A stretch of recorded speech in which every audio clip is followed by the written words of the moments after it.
My father was named after Henry David Thoreau. My dad wasn't much of a reader, but he did have a copy of Walden that he seemed to enjoy quite a bit, and in fact live by. I tried reading it as a kid, but bounced right off it. Now, I have this YouTube channel, where I hypothetically talk about leftist shit. One of the reasons I wanted to make this channel to begin with was so that I could have an excuse to read all those fancy theories that online leftists seem to gush about. However, I actually haven't read much more than I otherwise would have. I read State and Revolution and Democratic Confederalism, and that did make for a very fun video. But other than questions of state and its relationship to the governed, I find that I don't really know what to read or where to even start. The internet does represent a pretty big collection of all the information gathered by humanity, but I am overwhelmed by the sheer volume of knowledge. What if I pick out something to read at the expense of something else that was far more intellectually valuable? It's not so much as time is money in this situation, but maybe time is knowledge. At some point, you do just kind of have to jump in, pick a place, and start. And what better place for me to start than where my father before me started? In a way, through my dad, I have a personal connection to Thoreau. I feel like I should explore that connection. I should find out who this person that my father took inspiration from, and indeed a name, is all about. Henry David Thoreau was an essayist, and as such, he wrote a lot of stuff. But of his stuff, I've only read the three that I will talk about today. I've read Civil Disobedience, I've read his tribute to John Brown, and I've read most of his book, Walden. It turns out all of these years later, I still bounce right off of it. But I think the essays are more interesting anyway. Particularly Civil Disobedience, which is an essay that talks a great deal about the state and its relationship to the governed. What can I say? I have an area of interest. Civil Disobedience is essentially an explanation for Thoreau's own behavior. Thoreau was arrested and imprisoned for not paying his taxes. He consciously refused to pay taxes to the United States government as a form of protest against the Fugitive Slave Act and the Mexican-American War. He did not want his money going to support the war effort, nor did he want his money supporting a government that enslaves his fellow human beings. He states that it is a human right to revolutionize. He states that it is a human right to deny allegiance to and rebel against tyranny. He then follows that up by pointing out that the United States government enslaves a sixth of its population while subjugating Mexico to military law. Therefore, Americans should deny allegiance to, rebel against, and revolutionize against the United States government. Hell yeah! Thoreau then declares that a government that governs best is a government that does not govern at all. He then clarifies, though, that he does not believe humanity is ready for such a government, and that when he speaks of revolution, he does not ask at once for no government, but at once for a better government. And he goes on to provide hints at what that better government might look like, but before that, he criticizes democracy for a while with the pretty standard oppression of the majority line, in which he states that democracies do not rule out of fairness or out of justice, but out of strength, a strength in numbers. And with that strength, the democracy decides and imposes on the minority what they think is fair and what they think is just. So, when an unjust law is passed, the democratic state insists that justice compels the minority to obey the law because it is the will of the majority. How can the majority be wrong? If the minority is right, then they can become the majority in the next election and abolish the law. In the meantime, they should obey it because democracy passed it, democracy allowed it to happen, and democracy is just. Thoreau realizes that when an unjust law is passed, people are granted three options. They can obey the law, they can obey the law while working to amend the law, or they can break the law. And people will often pick option 2, not because they think option 2 is good, but because they think option 3 will create a worse outcome than working with the system to fix the system. But Thoreau questions why option 3 would be so bad. The answer, of course, being that the state makes it bad. The state will use force against those who disobey the law. Disobeying the law is the right thing to do, but it is the state that makes it wrong. In other words, people are too afraid to resist the state. They don't want to become the victims of state violence, nor do they feel particularly compelled to bloody their own hands in a violent revolution. However, Thoreau argues that resisting the state is less violent and less bloody than allowing the state to freely declare wars, commit genocide, and enslave people.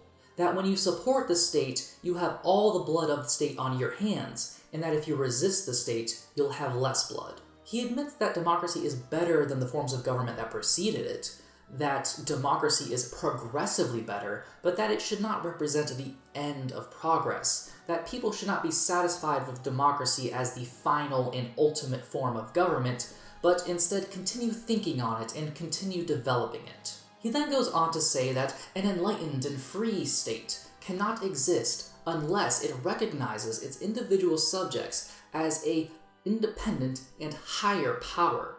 And what I think this means to say is that a government cannot rule without the consent of the governed, but what Thoreau adds, what Thoreau realizes, is that the consent of the governed cannot exist under a government that penalizes those who do not provide that consent. For Thoreau, the only just government would be one in which people are able to freely and voluntarily associate with it, while others would be able to freely and voluntarily disassociate with it. I freely and voluntarily admit that I have not read much capital A anarchist thought. My understanding of the ideology comes almost exclusively from Non-Compete's video series on it, but what Henry David Thoreau seems to be trying to describe sounds an awful lot like anarchism to me. That being said, I find it very interesting that American libertarian Republicans, whatever you want to call them, seem to like Thoreau's writings. At least in my perception, Thoreau is kind of like the grandfather of the Ron Swanson types, the Tea Party sorts, you know. What they hear in Thoreau is a guy who didn't pay his taxes. Hell yeah. But they seem to fail to understand what those reasons were. Thoreau was opposed to the government declaring war, and he was opposed to the government enforcing slavery. He was not opposed to the government doing things like building roads. What he wanted to do is make a point that the state justifies taxes because the state provides services. And one of those services is protection and safety. But when taxes are refused, it is the state that brings danger onto the individual. Thus, we are forced to ask the question, from who are we paying the state to protect us from?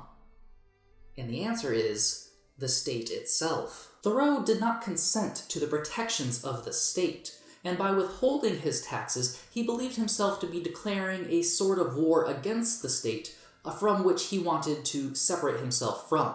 To him, it was a sort of war of personal independence, I suppose you could say. Taken away from the context of the rest of the writing, you can see how such a declaration might seem to support the ideology of the American Libertarian Republicans, but with the context of the rest of the writing, it's really hinting at so much more. Thoreau wanted to live separately because he wanted to wash his hands of the blood that the government was spilling, not just because he wanted more money for himself or because he thought the government shouldn't have a hand in corporate regulations. Civil Disobedience does have a lot more interesting insights into things such as the relation of the rich and poor to revolution, the nature of prisons, and on the effectiveness of voting, but this video is already way longer than I wanted it to be, so we're gonna move on to the other stuff. Links to all of these works are in the description below if you want to read them for yourself and come to your own conclusions. The Anarchist Library is a very useful tool. Take advantage of it. I will. So now, let's consider Henry David Thoreau's tribute to John Brown. For the sake of context, John Brown was a revolutionary abolitionist. He was not content to just sit around and wait for the US government to abolish slavery.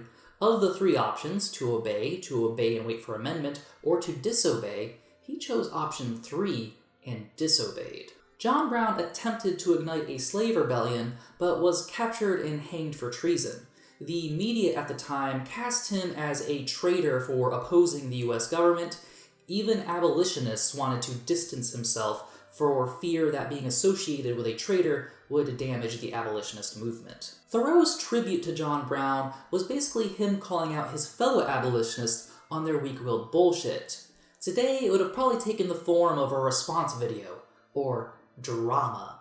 But above all else, it was Henry David Thoreau trying to make people realize that John Brown was only a traitor to the United States government, but he was a hero of justice. Thoreau identified and responded to a number of things he heard people saying about John Brown.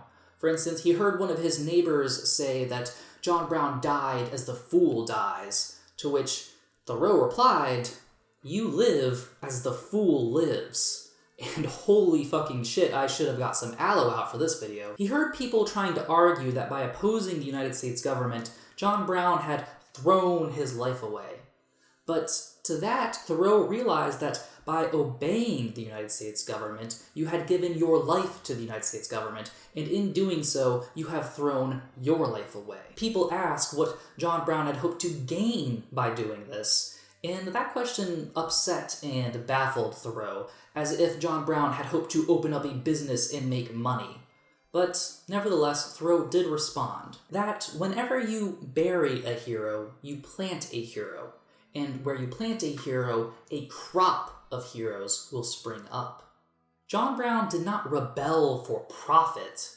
He rebelled for justice. To Thoreau, John Brown's rebellion was essentially putting the theory of civil disobedience into practice. Thoreau writes that a tyrannical government holds 4 million slaves. When a liberator comes, that government asks, with assumed innocence, "Why do you attack me? Cease this agitation at once, or I will make a slave of you too." After defending Brown, Thoreau goes on to restate some of the things he said in Civil Disobedience, that people should only recognize a government that establishes justice, and they should not recognize a government that establishes injustice. That the United States establishes injustice, and that as such, the United States should not be recognized as a legitimate government. It is not treason to oppose the United States government. It is treason against humanity to support it. I'm not sure that there is anything in this tribute that isn't already in Civil Disobedience, but I think it does show that Thoreau was not just a fair-weather friend when it came to his ideology, that when someone was an exemplar of it, he would fight and defend them even when few others would. I think what this tribute does is solidifies or provides an exclamation mark to Civil Disobedience. And now, on to Walden. Walden is Thoreau's big bad book about saying, fuck it, I'm gonna go live in the woods, I don't want to live on this planet anymore. Okay, it's not actually that, but it's not that. Thoreau's intentions with going out to Walden Pond and living with nothing other than what he absolutely needed and with nothing other than what he made himself was an attempt at a minimalistic and self-reliant lifestyle so that he could escape the hustle and bustle of so-called civilized life in an attempt to reorient himself and to figure out what it is exactly that humans actually need. The result is a kind of meandering work that has a lot to say but takes a long time to say it, and what it does have to say is often in contradiction with other things that it says, and of which you most certainly do not need to live in isolation to figure out. Again, I did not read the whole book, I did not finish it. It is front-loaded with a lot of interesting insights, but the more you get into it, the later parts seem to just be him saying over and over again, "Isn't nature grand?" And yes, Thoreau, yes, nature is grand. I am worried that by not reading the whole thing, I am missing out on some important nugget of truth, but even so, I do not feel particularly compelled to wade through his literary excesses to get to those nuggets of truth. I kind of gave up on the work partway through the chapter that was devoted entirely to beans. I skipped to the conclusion and read that, and after reading that, decided that I actually wasn't missing out on very much. So I am going to tell you about what I read, but please understand that I am only telling you about what I read. Thoreau asserts early on that the only thing humanity needs to do is maintain its internal flame. That obviously the only thing humanity needs to do is survive, but the way humans survive is by maintaining warmth within. And humanity does that with eating food that fuels the fire. We do that by wearing clothes that keeps the heat from escaping.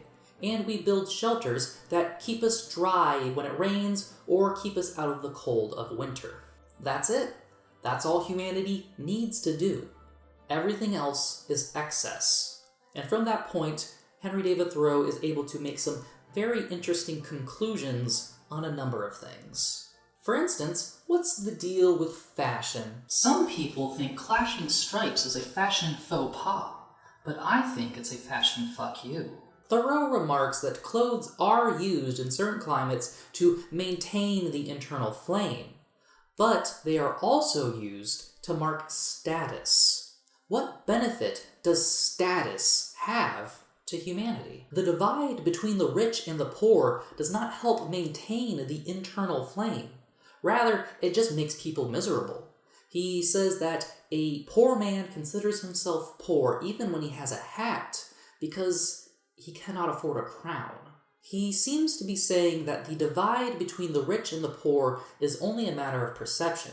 But I do not believe he is saying that poor people don't actually exist, or that poor people should pull themselves up by their bootstraps if they want to afford a crown, or even that poor people should be content with what they have. I believe that he is making an argument that the divide between the rich and the poor and the misery that this divide produces is unnecessary and therefore should not exist. I believe this because Thoreau goes on to question and criticize industrialization. He says that he does not believe that the factory system is the best way to make clothes, because the reason for production under the factory system is not to keep the internal flame lit, not to make sure that humanity is well clothed, but to produce profit for the corporation. I believe what Thoreau is trying to say is that the mere existence of absurd wealth creates disparity, and with disparity comes misery. That people can be content and happy with a modest lifestyle if such exuberance did not exist. I believe what he's trying to say is that a man would be content with a hat if crowns did not exist at all. So much of this book, the parts that I read anyway, talk about how much stuff humanity has built and questioning what use all of this stuff actually has. He brings up that the telegrams allow people from Texas and Maine to talk to each other, but he wonders why someone from Maine would even want to talk to someone from Texas anyway. But as someone who is using the internet to talk to people the world over about matters that at the very least we think are of importance, I'm not sure I'm gonna be with Thoreau on that one. But he does criticize railroads in a very interesting way. He does talk about how it is very convenient to travel large distances in a very short amount of time, but he questions how much time is actually being saved, because a train ticket costs money that you do have to work for. When you are discussing travel time by train, you should add how many hours it took you to work for the train ticket when calculating the total travel time. You might find that if you do those calculations, it would have actually been faster to walk. Of course, Thoreau's example is very outdated. Today's bullet trains are way faster than anything he had in the 1840s, so the math doesn't really work out in Thoreau's favor. For instance, if I wanted to take a train to Busan, and the train ticket costs $40, and I make about $13 an hour, the total travel time, according to Thoreau, would not be 3 hours, but 6 hours. Whereas if I walk to Busan at 3 miles per hour without taking any breaks to eat or sleep or anything else, it would take me about 66 hours? So yeah, the train is way fucking better. The math does not work out in your favor there, Thoreau. But hey, for the fun of it, let's do this thought exercise for some other things. Let's talk about cars. Let's say my monthly car payment would be somewhere around $150, and state-mandated insurance is about $200. I travel 100 miles a month in a car that does 30 miles per gallon.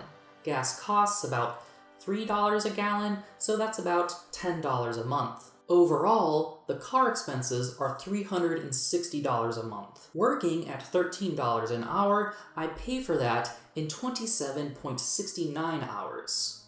Nice. Add to that the actual in-transit time.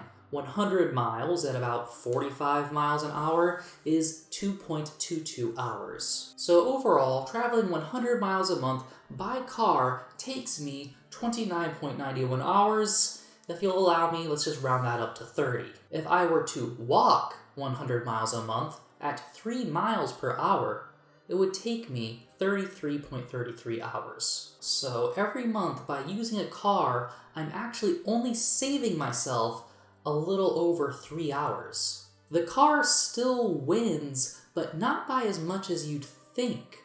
I might be fooled into thinking that I'm saving myself 31 hours, but that's not actually the case. Obviously, the car has more value than just speed. Cars provide comfort, I don't have to move my muscles as much, and they protect me from the elements. Should it rain, I will stay dry. Should it be cold, I will stay warm. Should it be warm, I will stay cool. These luxuries are certainly worth something. While advancements in technology and in wages makes the math not really work out in Thoreau's favor, I still think it's an interesting thought exercise to have to calculate how much time and labor our technology is actually saving us from, especially when the cost of that technology is not just our labor, not just our time, not just our wealth, but our environment as well. Even Thoreau admits that industrialization has its benefits, but he does suggest that with more wit, we could use these riches to become richer than the richest now are, and make civilization a blessing. Thoreau knows that industrialization can benefit humanity, but that the industrial system is not being used in humanity's best interests, but rather for the luxury of a few. Thoreau seems to argue that the organization of industry is bad and gets in the way of industrialization actually having a beneficial effect for humanity, which really leads you to wonder, what better ways are there to organize the means of production? Thoreau, unfortunately, does not say. He does talk about how collective action might be beneficial in making education accessible, about how it's bullshit that a poor person will build a rich person's castle, but then go home to live in a hut, and that land ownership is a fool's game. But this video is long, so I'm going to cut it short by just reiterating what main points I think Thoreau is trying to make with Walden. That humanity is producing a lot, and it might be just as happy, perhaps even happier, if it produced less. What is it all for? If it is not for the betterment of all humankind, it is for nothing.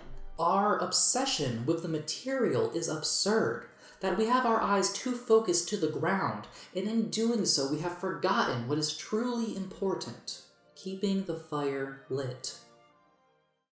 Thank you for joining me on this beginning of an intellectual journey. Please, if you have any clarifications or arguments to make in regard to what I've said and conclusions I've come to, please comment. And while you're at it, please like the video, consider subscribing if you haven't already, and maybe even share it. This channel recently surpassed 100 subscribers.